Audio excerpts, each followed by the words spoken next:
Amigas e amigos, o Bertolt Brecht dizia: para que novas leis sobre a maneira como os corpos caem, quando só importam as leis sobre a arte e a maneira de cair de joelhos? Pouco a situação que nós estamos vivendo no Brasil.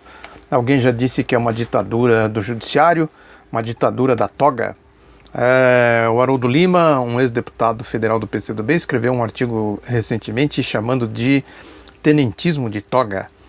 Se insere aí esse conceito, essas definições se inserem aí nesse processo mais recente do afastamento do presidente do Senado, Renan Calheiros, que foi escolhido aí como alvo, né? Ele teve a ousadia de defender lá atrás, defendeu o governo Lula, e mais recentemente ele ousou levantar aí alguns questionamentos à Operação Lava Jato. Isso foi o suficiente para eles cumprirem a sentença de morte do Renan Calheiros, que já eles tentaram lá atrás, não houve força política para liquidá-lo, e agora com esta ousadia que ele teve aí, certamente isso foi determinante para que a direita mais empedernida, mais carcomida, mais corrupta fosse para cima dele.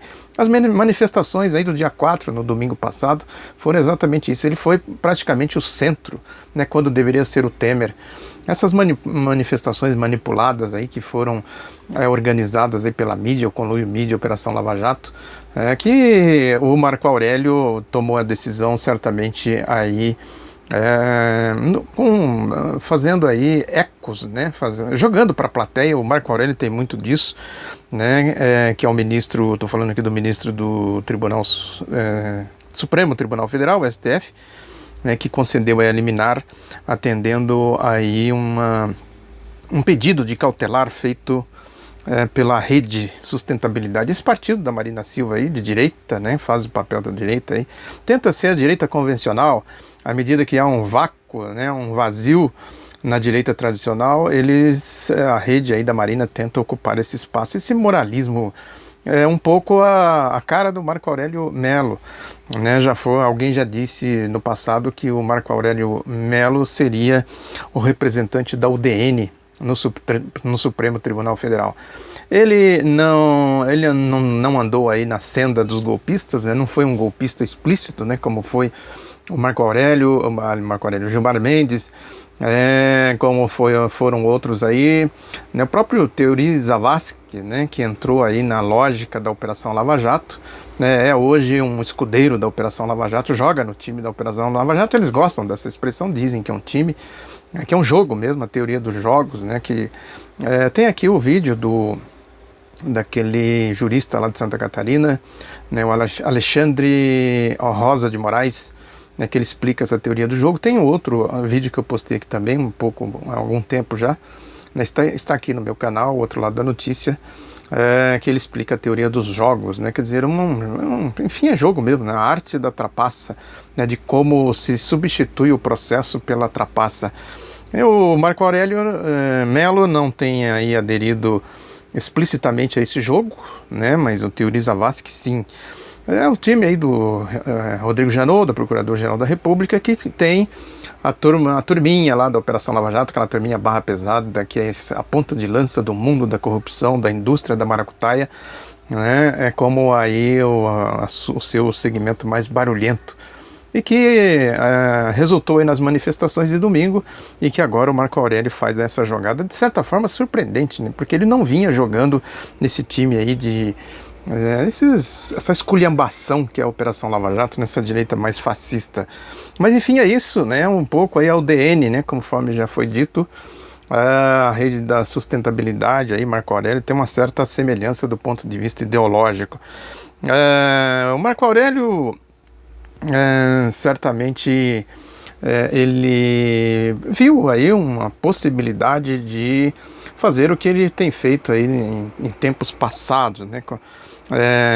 Tem um episódio que eu resgatei aqui, que eu quero lembrar, que foi um confronto que ele teve com o ex-presidente Lula, né, quando ele criticou, né, um programa do Lula que chamava-se Território da Cidadania, né, e o Lula deu uma resposta para ele muito precisa.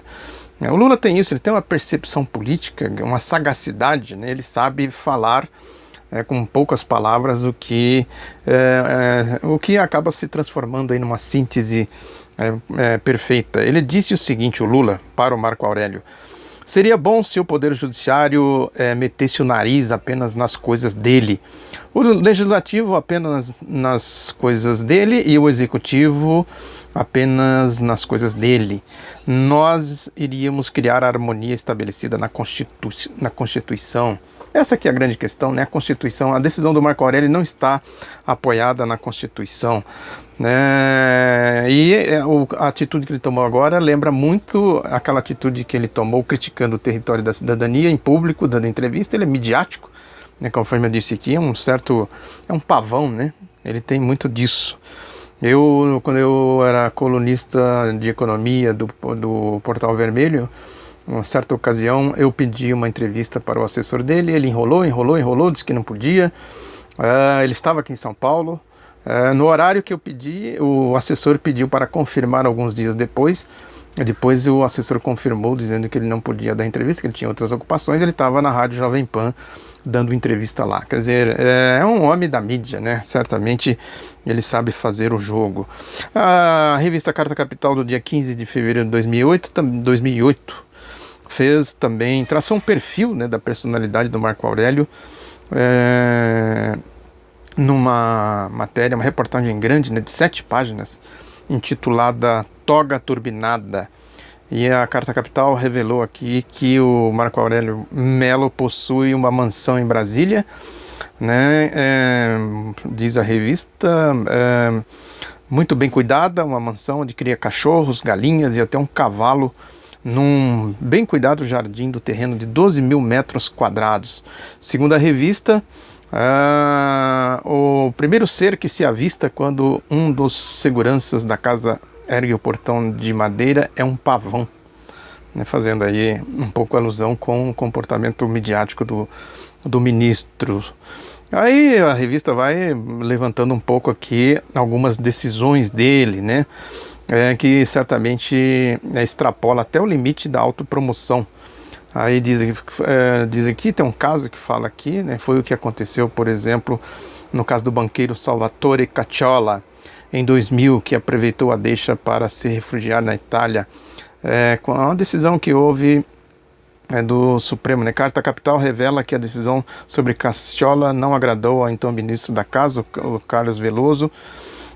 Melo havia concedido o habeas corpus na ausência de Veloso, que revogou a liminar imediatamente depois de voltar, mas o banqueiro havia fugido. Ou seja, o Carlos Veloso estava de férias e o Marco Aurélio aproveitou a situação para dar o habeas corpus que o Cacciola deu no pé, fugiu.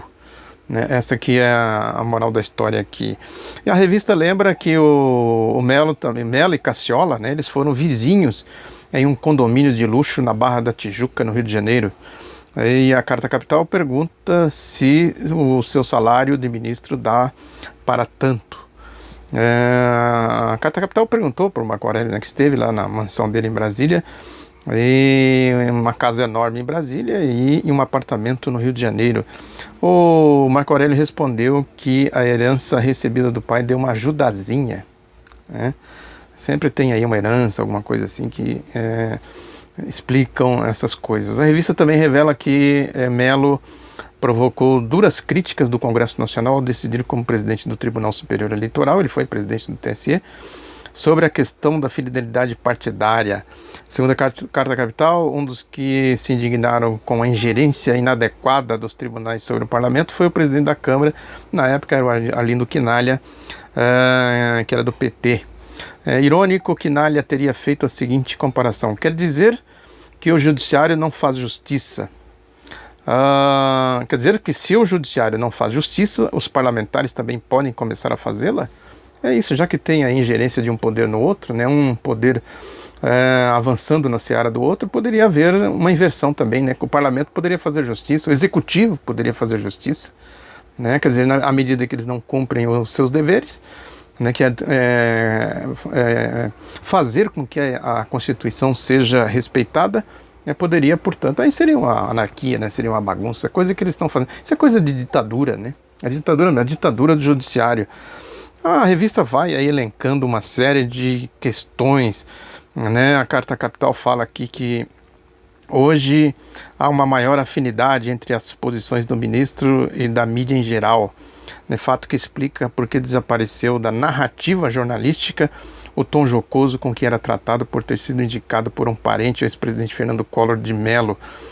Mais tarde, aquela história lá do impeachment do Collor, né? Quer dizer, ele nomeou o Marco Aurélio, o Collor sofreu impeachment e o Marco Aurélio ficou lá, é primo dele. Aí ele diz aqui, a matéria diz: escuta, sou mercadoria de vocês, será que gostariam de ter um juiz no Supremo encastelado numa redoma? Não sou um semideus, sou um homem. Como homem público, devo contas à sociedade, e a forma de meu pensamento chegar a ela é via imprensa, disse o Marco Aurélio Mello à revista, a Carta Capital, ou seja, confessando aí que ele é um homem da mídia mesmo, né, midiático. Quer fazer jogo, jogar aí com a mídia, não é bobo nem nada, né? No mundo que ele atua, certamente ele quer ficar de bem com a mídia. É isso, né? Se não é um semideus, ele comporta como tal, né? No auge da histeria sobre a denúncia acatada pelo STF contra os acusados lá na história do Mensalão, da farsa do Mensalão, quando o Mello estava aí deitando falação em praticamente todos os meios da mídia, foi quando eu fiz aquela tentativa de entrevistá-lo. Ele disse, pelo assessor dele, assessor de imprensa, que ele não tinha problema, falaria com todo mundo, era do interesse dele que as posições fossem esclarecidas. No entanto, no mesmo horário que ele combinou comigo, ele resolveu ir para a Rádio Jovem Pan. Né? Quer dizer, isso mostra a falácia, né? Como ele mentiu. É isso, né? Possivelmente ele sabia que lá no Vermelho não haveria a repercussão, né, sobre o que se chama em situações polêmicas aí como merchandising da divergência, né? Eles gostam disso, de fazer a propaganda aí das suas divergências. Quer dizer, o que eu já falei aqui são as cotoveladas desse mundo aí da corrupção. Portanto, é uma questão aí de lógica, né? Conforme eu tenho falado aqui, porque o judiciário, né, essa turma toda aí do judiciário, esses nichos da burocracia do Estado, né, eles numa hora crítica como essa, eles também tentam garantir aí os seus espaços. À medida que há uma campanha violenta da Lava Jato, né, da mídia contra o Executivo, contra o Legislativo, certamente eles vão aí ocupando esses espaços, fazendo aí política, né? Eles estão fazendo política, não estão cumprindo a lei, nem cumprindo a Constituição. A questão toda é o respeito à democracia, que está longe dessa turma. Essa turma não quer nem saber de democracia, não quer nem saber de respeito, né, à sociedade, à vontade popular, né, à soberania do voto. Né? Eles passaram por cima da soberania do voto com o golpe, e agora fica aí esse dilema, né, esse fim de feira que já é o governo golpista, né, sem rumo, sem opção, né, não se sabe o que vai acontecer, cria essa crise institucional gravíssima, e o país caminha aí para um impasse com potencial de uma elevação da tensão social muito grande. Eu lembro que, até eu notei na época, né, que na entrevista à Rádio Jovem Pan, o Marco Aurélio Mello disse que a ideia de que não há que a ideia de que não há democracia sem imprensa livre é tão antiga quanto a democracia, que por sua vez é tão antiga quanto a imprensa livre. Ou seja, ele repetiu aí, na verdade, um lugar comum, dito quase em toda parte como um bordão da unanimidade, né? Essa questão de que a mídia, eles confundem aí de propósito a mídia, a imprensa é outra coisa, a mídia é um cartel, né? Medeia, né, um ponto de vista ideológico, a ideologia das classes dominantes. Isso é mídia, tem nada a ver com a imprensa livre. A pluralidade que eles falam tanto, que o Marco Aurélio defendeu aqui nessa entrevista, das opiniões e o pleno atendimento do direito à informação, né, que nas palavras dele seria um dos pilares da cidadania. No que a gente vê, na verdade, é o total desrespeito. Basta ver os espaços que a presidenta Dilma tem, que o Lula tem na mídia, os movimentos sociais, a democracia, enfim, os movimentos democráticos, como eles vêm sendo tratados aí pela turma do golpe. É isso aí, né? Porque enquanto tudo isso está acontecendo, o governo golpista mandou a reforma da Previdência para o Congresso Nacional. Depois eu falo mais dessa reforma da Previdência, né? Por enquanto eu convido vocês a dar uma olhadinha no outro lado da notícia.com, que há algum tempo eu fiz uma série que chama Dilemas do Mundo Grisalho. Só na pesquisa vocês vão achar lá uma série de estudo que eu fiz, de pesquisa que eu fiz sobre a reforma da Previdência, que é essa mesmo que está aí. Essa reforma foi gestada no governo Fernando Henrique Cardoso, ela foi formulada lá, o Palocci tentou aplicar alguns pedaços dela, alguns aspectos, e agora ela retorna aí pelas mãos do governo golpista. Quem disser que não conhece a reforma da Previdência, certamente não conhece, não sabe, né, o que é o programa neoliberal, o projeto neoliberal. Né? Não é culpa do povo, evidentemente, é culpa da mídia, é culpa da direita, mas o movimento sindical, eu acho que precisa difundir isso, né? O que é essa reforma, que ela não é de agora, é a reforma do Fernando Henrique, do projeto neoliberal, né, que eu procuro destrinchar nessa série de artigos que eu fiz lá no outro lado da notícia.com.br. É isso, a reforma da Previdência está na Ponte para o Futuro do Michel Temer, que eu já falei também aqui. Eu escrevi na revista Princípio, destrinchando a Ponte para o Futuro, também já mostrei aqui a revista que eu fiz esse artigo, antes do golpe, antes da consumação do golpe. Né? Portanto, não se pode dizer que não foi avisado que a reforma da Previdência seria essa, que seria esse o objetivo, o propósito do golpe. Mas eu volto a falar disso numa outra ocasião, porque a gente vai falando tudo rápido, às vezes até atropelando os conceitos, até as concordâncias, eu peço desculpa, inclusive, né, porque os tempos são curtos, tem que correr e tal, são muitas coisas para tratar e para falar, mas eu conto com a compreensão de vocês, inclusive no sentido de curtir, comentar e divulgar, espalhar aqui o outro lado da notícia. Muito obrigado, um abraço e até a próxima.